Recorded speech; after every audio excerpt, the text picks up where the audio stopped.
That was a quick overview of the visual image of what photosynthesis and cellular respiration looks like. So now I'm going to explain to you what exactly photosynthesis and cellular respiration is. Photosynthesis. This is when carbon dioxide and water, with the addition of energy from the sun, are used to produce glucose and oxygen. And there are two sets of reactions that take place. Light-dependent and light-independent. No lights needed.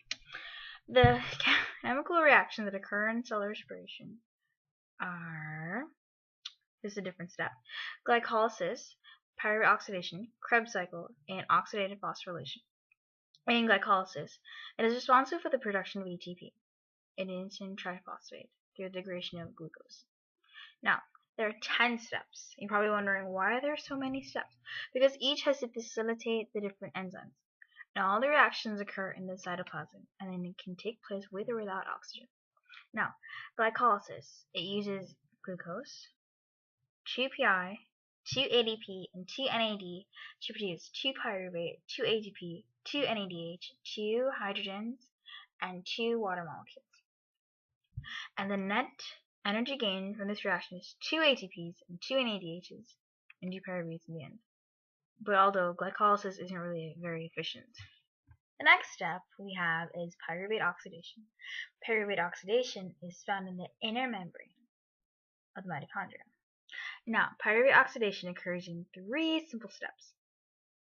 The pyruvate is oxidized, so it goes from 3C to 2C acetyl, and then you're going to have a carbon atom that is released as a result.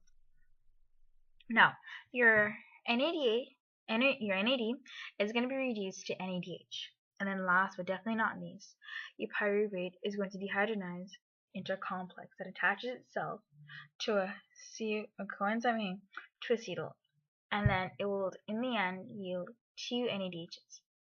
Our third process, Krebs cycle, otherwise known as citric acid cycle. It creates 2 ATP molecules, 6 NADHs, allows an energy storage and transfer, 2 molecules of FADH, and 4 molecules of carbon dioxide. And last but definitely not least is oxidative phosphorylation. It occurs in the mitochondrial membrane. NADH is oxidized by electron carriers.